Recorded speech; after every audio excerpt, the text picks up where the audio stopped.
ओम शांति। 1 अप्रैल 2026 प्रातः मुरली बाबा कहउछंती मीठे बच्चे बाबा जिए अटंती जेपरी अटंती पिला मानक भितरे मध्य क्रम अनुसार चिन्ही छंती। जदि समस्ते चिन्ही जिबे तेबे बहुत भीड़ लागी जिब। बाबा जिए अटंती जेपरी अटंती पिला मानक भितरे मध्य क्रम अनुसार चिन्ही छंती। जदि समस्ते चिन्ही जिबे तेबे बहुत भीड़ लागी जिब। प्रश्न, चतुर्दिगरे प्रत्यक्षतार समाचार केतेबेले प्रसारित हेब? चतुर्दिगरे प्रत्यक्षतार समाचार केतेबेले प्रसारित हेब? उत्तर, 1 जेतेबेले मनुष्य मानकु जणा पड़ी जिब जे स्वयं भगवान एही पुराणा दुनियार विनाश कराई नुआ दुनियार स्थापना करिबाकु आसीछंती।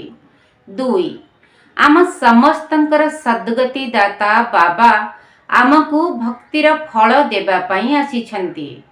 एही कथार निश्चय होइगले प्रत्यक्षता होइजिब। चतुर्दिगरे हलचल आरंभ होइजिब। गीत जो पिया के साथ है। ओम शांति। पिला माने गीतर दुईटी धाड़ी सुनिले जो पिया के साथ है अर्थात जी पियांक साथी रे अछंती तेबे पिया किए ए कथा दुनिया जानी नहीं।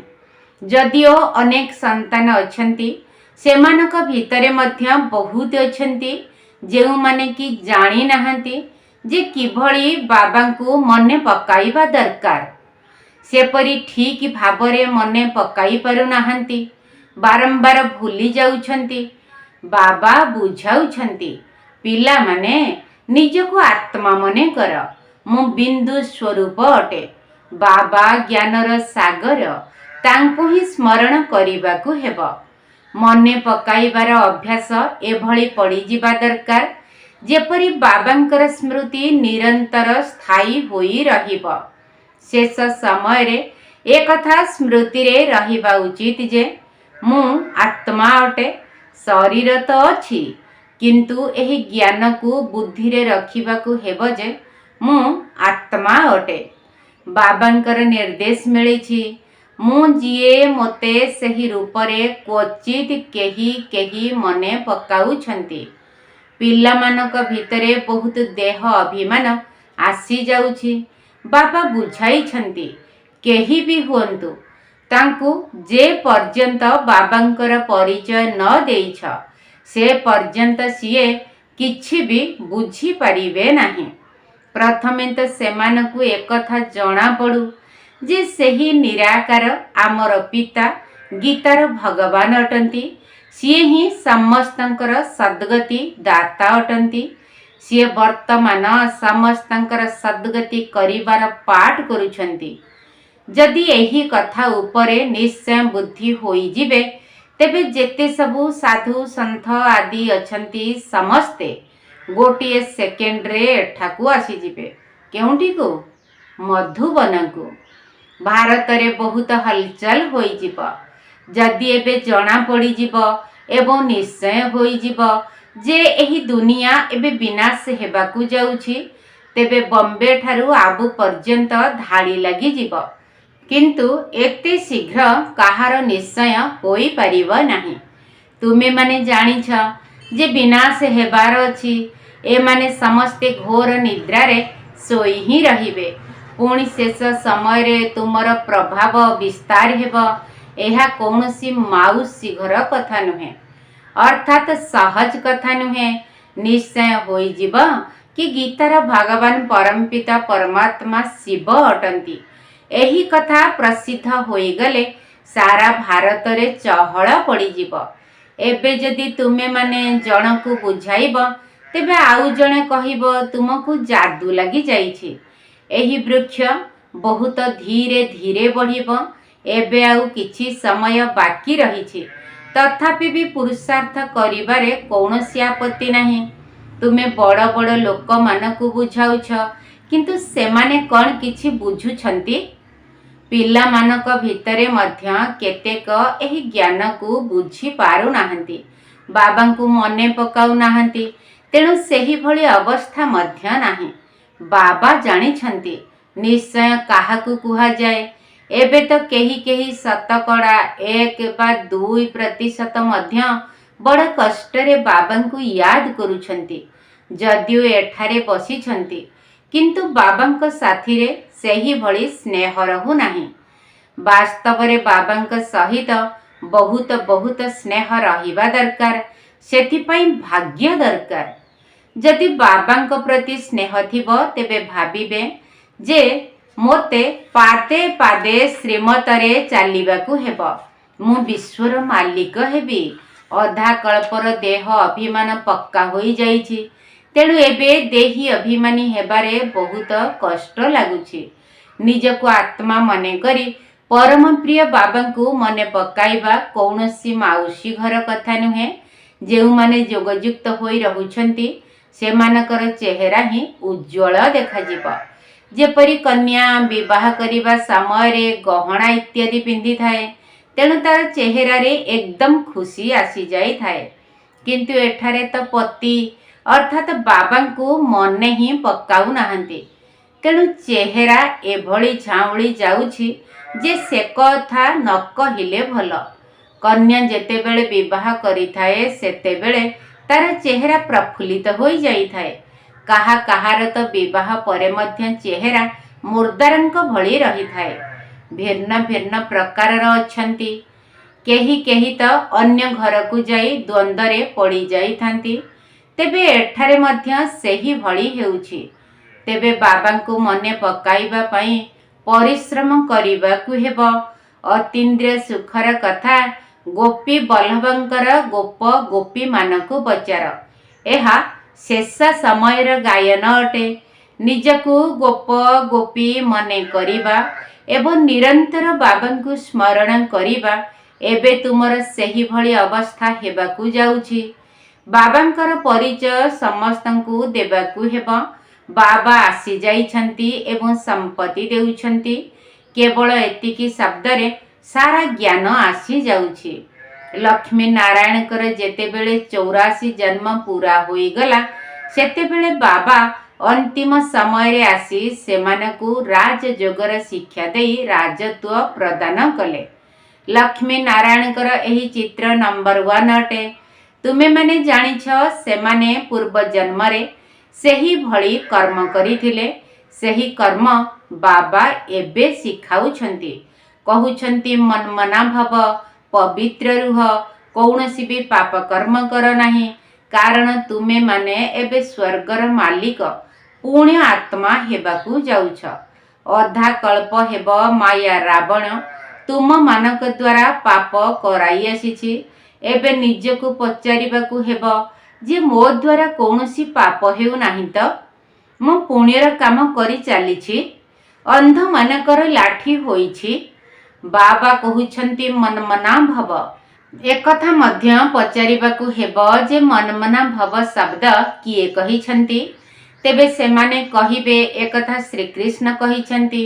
କିନ୍ତୁ ତୁମେମାନେ ଜାଣିଛ ଯେ ଏକଥା ପରମ ପିତା ପରମାତ୍ମା ଶିବ କହିଛନ୍ତି। ଏଥିରେ ରାତି ଦିନର ଫରକ ରହିଛି। ଶିବ ଜୟନ୍ତୀ ସହିତ ଗୀତା ଜୟନ୍ତୀ ରହିଛି। ଗୀତା ଜୟନ୍ତୀ ସାଥିରେ ଶ୍ରୀକୃଷ୍ଣ ଜୟନ୍ତୀ ରହିଛି। ତୁମେମାନେ ଜାଣିଛ ଆମେ ଭବିଷ୍ୟତରେ ରାଜକୁମାର ହେବୁ। ଆମେମାନେ ଭିକାରୀରୁ ରାଜକୁମାର ହେବାକୁ ଯାଉଛୁ। ଏହା ହିଁ ରାଜଯୋଗର ଲକ୍ଷ୍ୟ ଏବଂ ଉଦ୍ଦେଶ୍ୟ। ତୁମେମାନେ ଏକଥା ସିଦ୍ଧ କରି କୁହ ଯେ ଗୀତାର ଭଗବାନ ଶ୍ରୀକୃଷ୍ଣ ନଥିଲେ, ସିଏ ତ ନିରାକାର ଥିଲେ। ତେବେ ସର୍ବବ୍ୟାପୀର ଜ୍ଞାନ ସମାପ୍ତ ହୋଇଯିବ। ସମସ୍ତଙ୍କର ସଦ୍ଗତି ଦାତା ପତିତ ପାବନ ବାବା ହିଁ ଅଟନ୍ତି। ମନୁଷ୍ୟମାନେ ଏକଥା ମଧ୍ୟ କହୁଛନ୍ତି ଯେ ସିଏ ମୁକ୍ତିଦାତା ଅଟନ୍ତି।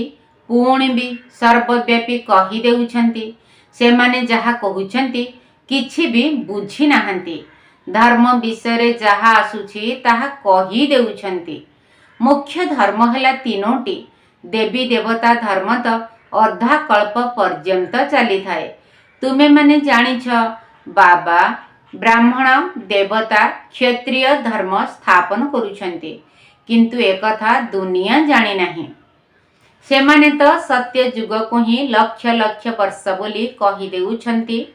आदि सनातन देवी देवता धर्म सबुठारु उच्च, किंतु सेमाने निजर धर्म को भूली धर्म भ्रष्ट होई जाइछंती। ख्रिस्टियन माने निजर धर्म को छाड़ी न थांती। सेमाने जानिछंती जे ख्रीष्ट ही आमर धर्मर स्थापना करिछंती। इस्लामी बौद्धी एवं ख्रिस्टियन सबु हेला मुख्य धर्म, बाकी छोटे छोटे धर्म तो बहुत अच्छी। तेबे वृद्धि केबेठारु हेला ए कथा केही जानी नाहांती। मोहम्मद को आसीबार एबे अल्प समय होईची। इस्लामी माने तांको ठारु पुरुणा, ख्रिस्टियन माने मध्य बहुत प्रसिद्ध, बाकी आहुरी केते अछंती। समस्तंकर निज निजर धर्म रहिछि।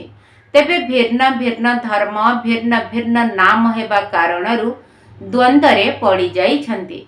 ए कथा जानी नाहांती जे मुख्य धर्म शास्त्र ही हेउछि चारोटी। सेथिरे दैवी धर्म ब्राह्मण धर्म मध्य आसी जाउछि। ब्राह्मणरू देवता, देवतारू क्षत्रिय ए कथा केही जानी नाहांती। गायन मध्य करुछंती ब्राह्मण देवताय नमः। परमपिता ब्राह्मण देवता क्षत्रिय धर्मर स्थापना करिछंती। शास्त्र रे मध्य एही कथा वर्णित अछि, किंतु ताकु सुआ भଳି पढुछंती। एहा हेउछि कंटार जंगल, भारत फुलर बगीचा थिला ए कथा मध्य मानुछंती, किंतु ताहा केबे थिला, किपरि एवं किए करिथिले, परमात्मा कौन ए कथा केही जानी नाहांती। तेणु तांकु अनाथ कुहा जीवना। सेथिपाई एते सबु लड़ाई झगड़ा आदि लागुछि। मनुष्य माने केवल भक्ति करी खुशी होई जाउछंती। एबे बाबा आसीछंती दिन करिबा पाई। गोटिए मुहूर्त रे तुम मानकु जीवन मुक्त करी देउछंती। गायन मध्य अछि ज्ञान अंजन सतगुरु देले अज्ञान अंधकार विनाश। एबे तुमे माने जानिछ आमे आलोकरे अछु। बाबा से आम मानकु तृतीय नेत्र देइछंती। जदिओ देवता मानकर तृतीय नेत्र अछि बोली देखाइछंती, किंतु अर्थ किछि भी जानी नाहांती। वास्तव रे तृतीय नेत्र तुमर अछि, किंतु सेमाने देवता मानकु देई देइछंती। गीतारे ब्राह्मण मानक विषय रे कौनसी कथा वर्णित होई नाही। सेथिरे तो कौरव पांडवंकर लड़ाई, घोड़ा गाड़ी इत्यादि कथा सबू लेखि देइछंती, कारण मनुष्य माने किछि भी जानी नाहंती। जदि तुमे माने बुझाइब तेबे कहिबे तुमे शास्त्र पुराण को मानु नाह। तुमे माने कहि परिब आमे शास्त्र पुराण को मानिबु नाही काहीकि आमे जानिछु एसबु भक्ति मार्गर सामग्री अटे।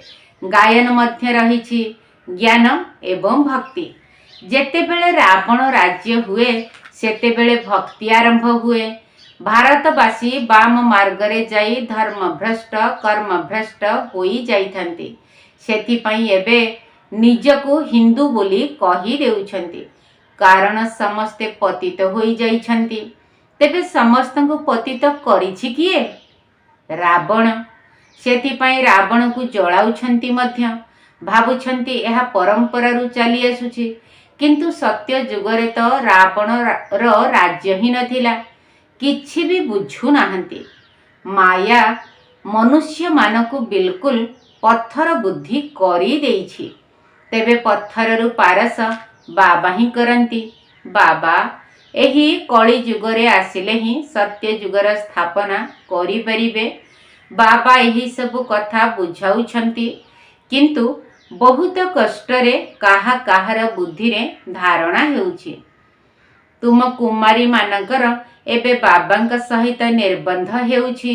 बाबा तुम मानकु पाटराणी करुछंती, तुम मानकु चोराई आणुछंती, अर्थात तुम मानकु कहुछंती तुमे मोर थिल, एबे तुमे मोते भूली जाइछ।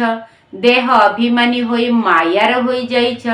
बाकी चोराई आनिबा बा हरण करिबार तो कौनसी कथा नाही। बाबा केवल गोटिए कथा कहुछंती, मोते मने पकाओ। ଯୋଗ କରିବାରେ ହିଁ ମେହନତ ରହିଛି। ଏମିତି ବହୁତ ସନ୍ତାନ ଅଛନ୍ତି ଯେଉଁମାନେ କି ଦେହ ଅଭିମାନରେ ଆସି ବିକର୍ମ କରୁଛନ୍ତି। ବାବା ଜାଣିଛନ୍ତି ଏହି ଆତ୍ମା ମୋତେ ବିଲକୁଲ ମନେ ପକାଉ ହିଁ ନାହିଁ। ଦେହ ଅଭିମାନରେ ଆସି ବହୁତ ପାପ କରୁଛନ୍ତି। ତେଣୁ ପାପର ଘୋଡ଼ା 100 ଗୁଣା ଭରି ଯାଉଛି। ଅନ୍ୟମାନଙ୍କୁ ରାସ୍ତା ଦେଖାଇବା ପରିବର୍ତ୍ତେ ନିଜେ ହିଁ ରାସ୍ତା ଭୁଲି ଯାଉଛନ୍ତି। ଆହୁରି ଅଧିକ ଦୁର୍ଗତିକୁ ପ୍ରାପ୍ତ କରୁଛନ୍ତି। ଏହା ତ ବହୁତ ଉଚ୍ଚ ଲକ୍ଷ୍ୟ ଅଟେ। କଥାରେ ଅଛି, ଚଢ଼େ ତ ଚାଖେ ବୈକୁଣ୍ଠ ରସ, ଗିରେ ତ ଚକନାଚୁର। ବର୍ତ୍ତମାନ ରାଜତ୍ୱର ସ୍ଥାପନା ହେଉଛି। ଦେଖ ଏଥିରେ କେତେ ଫରକ ଆସିଯାଉଛି। କେହି ତ ପାଠ ପଢ଼ି ଆକାଶକୁ ଅର୍ଥାତ୍ ବହୁତ ଉଚ୍ଚକୁ ଚଢ଼ି ଯାଉଛନ୍ତି, ଆଉ କେହି ତଳେ ପଡ଼ି ଯାଉଛନ୍ତି। ଯଦି କାହାର ବୁଦ୍ଧି ଦୁର୍ବଳ ଥାଏ ତେବେ ସେ ପାଠ ଭଲ ଭାବରେ ପଢ଼ିପାରେ ନାହିଁ। କେହି କହୁଛନ୍ତି, ବାବା ମୁଁ କାହାକୁ ବୁଝାଇ ପାରିବି ନାହିଁ। ବାବା କହୁଛନ୍ତି, ଆଚ୍ଛା କେବଳ ନିଜକୁ ଆତ୍ମା ଭାବି ମୋତେ ମନେ ପକାଅ, ତେବେ ମୁଁ ତୁମକୁ ସୁଖ ଦେବି। କିନ୍ତୁ ବାବାଙ୍କୁ ମନେ ହିଁ ପକାଉ ନାହାନ୍ତି। ଯଦି ବାବାଙ୍କୁ ସ୍ମରଣ କରୁଥାନ୍ତେ ତେବେ ଅନ୍ୟମାନଙ୍କୁ ମଧ୍ୟ କରାଉଥାନ୍ତେ। ଯଦି ବାବାଙ୍କୁ ସ୍ମରଣ କରୁଥାନ୍ତେ ତେବେ ପାପ ମଧ୍ୟ ନଷ୍ଟ ହୋଇଥାନ୍ତା। ଯଦି ବାବାଙ୍କୁ ମନେ ନ ପକାଇବ ତେବେ ତୁମେମାନେ ସୁଖ ଧାମକୁ ଯାଇପାରିବ ନାହିଁ। ବାବା ସିଧା କହୁଛନ୍ତି, ଯଦି ବାବାଙ୍କୁ ମନେ ନ ପକାଇବ ତାହେଲେ ସ୍ୱର୍ଗକୁ ଯାଇପାରିବ ନାହିଁ। କାରଣ 21 ଜନ୍ମର ବର୍ଷା ନିରାକାର ବାବାଙ୍କ ଠାରୁ ମିଳିପାରିବ। ବାକି ତ ସବୁ ଅଳ୍ପ କାଳର ସୁଖ ଦେଇଥାନ୍ତି। କାହାକୁ ଯଦି ରିଦ୍ଧି ସିଦ୍ଧି ଅର୍ଥାତ୍ ମନ୍ତ୍ର ତନ୍ତ୍ର ଦ୍ୱାରା ସନ୍ତାନ ମିଳିଗଲା ବା ଆଶୀର୍ବାଦ ଦ୍ୱାରା ଲଟେରୀ ମିଳିଗଲା ତେବେ ବିଶ୍ୱାସ ଦୃଢ଼ ହୋଇଯାଇଥାଏ। କାହାକୁ ଯଦି 2-4 କୋଟିର ଫାଇଦା ହୋଇଗଲା ତେବେ ବହୁତ ମହିମା କରିବେ। କିନ୍ତୁ ସେ ସବୁ ତ ହେଲା ଅଳ୍ପ କାଳ ପାଇଁ। 21 ଜନ୍ମ ପାଇଁ ସ୍ୱାସ୍ଥ୍ୟ ଏବଂ ସମ୍ପତ୍ତି ତ ମିଳିପାରିବ ନାହିଁ ନା। କିନ୍ତୁ ମନୁଷ୍ୟ ଏକଥା ଜାଣିନାହାନ୍ତି। କାହାକୁ ଦୋଷ ମଧ୍ୟ ଦେଇପାରିବେ ନାହିଁ। କାରଣ ମନୁଷ୍ୟମାନେ ଅଳ୍ପ କାଳର ସୁଖରେ ହିଁ ଖୁସି ହୋଇଯାଇଥାନ୍ତି। ବାବା ତୁମ ସନ୍ତାନମାନଙ୍କୁ ରାଜଯୋଗର ଶିକ୍ଷା ଦେଇ ସ୍ୱର୍ଗର ରାଜତ୍ୱ ଦେଉଛନ୍ତି। କେତେ ସହଜ କଥା। କେହି ତ ବିଲକୁଲ ବୁଝାଇ ପାରୁନାହାନ୍ତି, ଆଉ କେହି ତ ବୁଝାଉଛନ୍ତି କିନ୍ତୁ ଯୋଗ ଠିକ୍ ନଥିବା କାରଣରୁ ତୀର ଲାଗୁନାହିଁ, ଅର୍ଥାତ୍ ଅନ୍ୟମାନଙ୍କୁ କିଛି ବି ଅନୁଭବ ହେଉନାହିଁ। ଦେହ ଅଭିମାନରେ ଆସିବା କାରଣରୁ କିଛି ନା କିଛି ପାପ ହୋଇ ଚାଲିଛି। ତେବେ ମୁଖ୍ୟ କଥା ହେଲା ଯୋଗ ବଳ। ତୁମେ ଯୋଗ ବଳ ଦ୍ୱାରା ବିଶ୍ୱର ମାଲିକ ହେଉଛ। ପ୍ରାଚୀନ ଯୋଗ ଭଗବାନ ହିଁ ଶିଖାଇଥିଲେ, ଶ୍ରୀକୃଷ୍ଣ ନୁହନ୍ତି। ଯୋଗର ଯାତ୍ରା ବହୁତ ଭଲ। ଯଦି ତୁମେମାନେ ଗୋଟିଏ ଡ୍ରାମା ଦେଖିକରି ଆସିବ ତେବେ ସେ ସବୁ ସମ୍ମୁଖକୁ ଆସିଯିବ। କିନ୍ତୁ କାହାକୁ ବୁଝାଇବା ପାଇଁ ସମୟ ତ ଲାଗିବ ନା। ଏହା ମଧ୍ୟ ସେହିପରି। ବୀଜ ଅର୍ଥାତ୍ ବାବା ଏବଂ ବୃକ୍ଷ ଅର୍ଥାତ୍ ସୃଷ୍ଟି। ଏହି ସୃଷ୍ଟି ଚକ୍ର ବହୁତ ସ୍ପଷ୍ଟ। ଶାନ୍ତିଧାମ, ସୁଖଧାମ, ଦୁଃଖଧାମ। ତେବେ ଏହା ଗୋଟିଏ ସେକେଣ୍ଡର କଥା ହେଲା ନା। କିନ୍ତୁ ସେ କଥା ମନେ ରହିଲେ ତ। ମୁଖ୍ୟ କଥା ହେଲା ବାବାଙ୍କର ପରିଚୟ। ବାବା କହୁଛନ୍ତି, ମୋତେ ମନେ ପକାଇଲେ ତୁମେ ସବୁ କିଛି ଜାଣିଯିବ। ଆଚ୍ଛା, ଶିବ ବାବା ତୁମ ସନ୍ତାନମାନଙ୍କୁ ମନେ ପକାଉଛନ୍ତି। ବ୍ରହ୍ମା ବାବା ମନେ ପକାଉ ନାହାନ୍ତି। କାରଣ ଶିବ ବାବା ଜାଣିଛନ୍ତି ମୋର ସୁପୁତ୍ର କିଏ। ଯୋଗ୍ୟ ସେବାଧାରୀ ସୁପୁତ୍ରମାନଙ୍କୁ ତ ବାବା ମନେ ପକାଉଛନ୍ତି। ଇଏ କାହିଁକି କାହାକୁ ମନେ ପକାଇବେ? ବ୍ରହ୍ମା ବାବା ତାଙ୍କ ଆତ୍ମାକୁ ତ ନିର୍ଦ୍ଦେଶ ମିଳିଛି ଯେ କେବଳ ମୋତେ ମନେ ପକାଅ। ଆଚ୍ଛା, ମିଠା ଶିକିଲ ଦେ ସନ୍ତାନମାନଙ୍କ ପ୍ରତି ମାତା ପିତା ବାପ ଦାଦାଙ୍କର ମଧୁର ସ୍ନେହ ସମ୍ପନ୍ନ ଶୁଭେଚ୍ଛା ଏବଂ ସୁପ୍ରଭାତ। ଆତ୍ମିକ ପିତାଙ୍କର ଆତ୍ମିକ ସନ୍ତାନମାନଙ୍କୁ ନମସ୍ତେ। ଆମ ଆତ୍ମିକ ସନ୍ତାନମାନଙ୍କର ଆତ୍ମିକ ବାପ ଦାଦାଙ୍କୁ ନମସ୍ତେ ନମସ୍ତେ ନମସ୍ତେ ଏବଂ ସୁପ୍ରଭାତ। ଧାରଣା ପାଇଁ ମୁଖ୍ୟ ସାର। ପ୍ରଥମ ପଏଣ୍ଟ, ଭାଗ୍ୟବାନ ହେବା ପାଇଁ एकमात्र बाबांक सहित सच्चा सच्चा स्नेह रखिबाकु हेब। बाबांक सहित स्नेह रखिबा अर्थ प्रति पादरे जनकर ही श्रीमतरे चलिबा।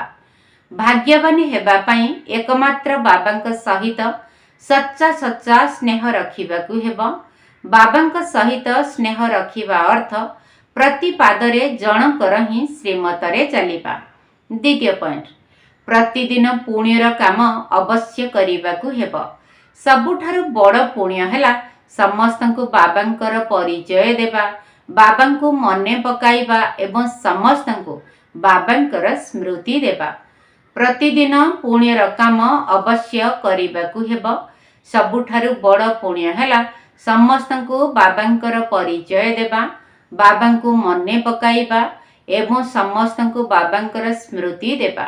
वरदान, निजर दृष्टि एवं वृत्तिर परिवर्तन द्वारा सृष्टि को परिवर्तन करुथिबा साक्षात्कार मूर्त भव। निजर दृष्टि एवं वृत्तिर परिवर्तन द्वारा सृष्टि को परिवर्तन करुथिबा साक्षात्कार मूर्त भव। निजर वृत्ति अर्थात मनोवृत्तिर परिवर्तन द्वारा दृष्टि को दिव्य करि दिय, जहा द्वारा अनेक आत्मा निजर यथार्थ रूप, यथार्थ घर तथा यथार्थ राजधानी को देखि परिबे। एही भली यथार्थ साक्षात्कार कराइबाकु हेले तुमर वृत्ति रे टिकिए भी देह अभिमानर चंचलता रहिबा उचित नुहे। तेणु वृत्तिर परिवर्तन द्वारा दृष्टि को दिव्य करि दिय, तेबे जाई सृष्टिर परिवर्तन हेब। देखिबा वाला अनुभव करिबे जे एहा कोनोसी साधारण नयन नुहे, जादूर डिबा अटे। तुमर एही नयन साक्षात्कार साधन पालटी जीव। स्लोगन, सेवार उमंग उत्साह सहित बेहदर वैराग्य वृत्ति ही सफलतार आधार अटे। सेवार उमंग उत्साह सहित बेहदर वैराग्य वृत्ति ही सफलतार आधार अटे। अव्यक्त इशारा, महान हेबा पाई मधुरता एवं नम्रतार गुण को धारण कर। महान हेबा पाई मधुरता एवं नम्रतार गुण को धारण कर। मधुरतार गुण को धारण करिबा वाला एठारे मध्य महान होई थाए एवं सेठारे अर्थात स्वर्ग दुनिया रे मध्य उच्च पद पाई थाए। मधुरता वाला समस्ते महान दृष्टि रे देखि थांती। तेणु मधुरतार एही विशेष गुणटी सब पिलांक भितरे रहिबा उचित। तेबे मधुरता रूपक मधु जेउ मानक पाखरे अछि सेमानकर सब कार्य सफलता ही सफलता रही थाए। सेमानक जीवनरु असफलता समाप्त होई जाए। अच्छा, ओम शांति। हे ब्रह्मानंदन सच्चा होई रूह बाबा हृदय आसन।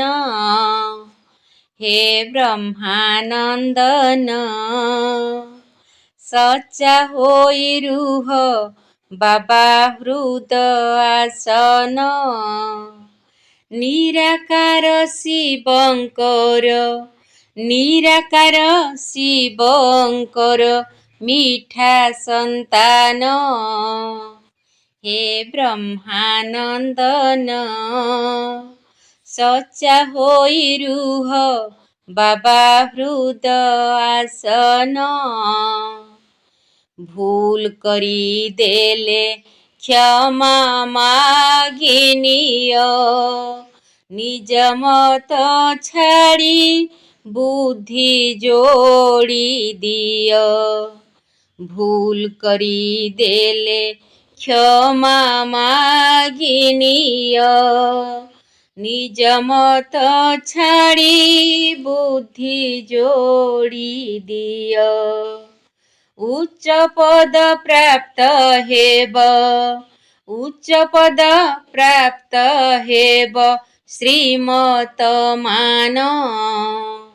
हे ब्रह्मानंदन सच्चा होई रूह बाबा हृदय आसन।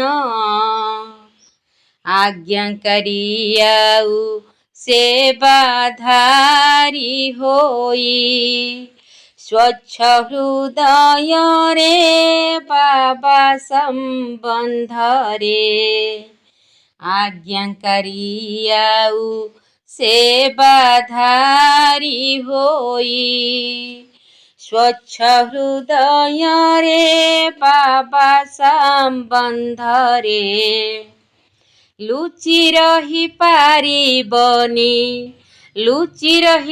ପାରିବନି ହେବ ପ୍ରତ୍ୟକ୍ଷ ହେ ବ୍ରହ୍ମାନନ୍ଦନ ସଚ୍ଚା ହୋଇ ରୁହ ବାବା ହୃଦ ଆସନ ହୃଦୟକୁ ଶୁଦ୍ଧ ପାବନ କରିବ ସମ୍ପୂର୍ଣ୍ଣ ବିଶ୍ୱସ୍ତ ଆଜ୍ଞାକାରୀ ହେବ ହୃଦୟକୁ ଶୁଦ୍ଧ ପାବନ କରିବ ସମ୍ପୂର୍ଣ୍ଣ ବିଶ୍ୱସ୍ତ ଆଜ୍ଞାକାରୀ ହେବ ଈଶ୍ୱରୀୟ ପରିବାରେ ରଖିବ ସ୍ନେହ ହେ ବ୍ରହ୍ମାନନ୍ଦନ ସଚ୍ଚା ହୋଇ ରୁହ ବାବା ହୃଦ ଆସନ ଆତ୍ମାଭିମାନୀ ସୁଗନ୍ଧ ଆଧାରେ ସନ୍ଦେଶ ଯେ ଦେବ ସାରା ଜଗତରେ ଆତ୍ମ ଅଭିମାନୀ ସୁଗନ୍ଧ ଆଧାରେ ସନ୍ଦେଶ ଯେ ଦେବ ସାରା ଜଗତରେ ଆତ୍ମିକ ସ୍ଥିତିରେ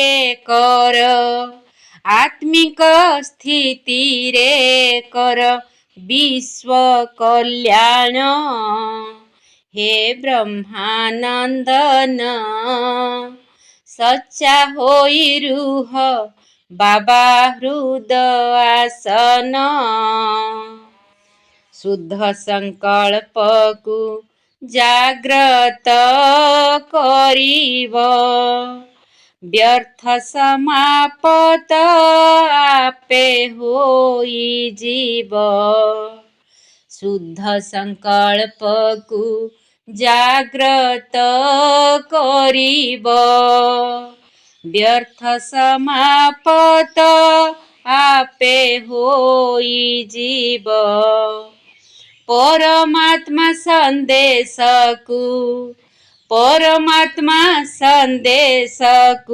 କର ବଣ୍ଟନ ହେ ବ୍ରହ୍ମାନନ୍ଦନ ସଚ୍ଚା ହୋଇ ରୁହ ବାବା ହୃଦ ଆସନ ନିରାକାର ଶିବଙ୍କର ମିଠା ସନ୍ତାନ ହେ ବ୍ରହ୍ମାନନ୍ଦନ ସଚ୍ଚା ହୋଇ ରୁହ ବାବା ହୃଦ ଆସନ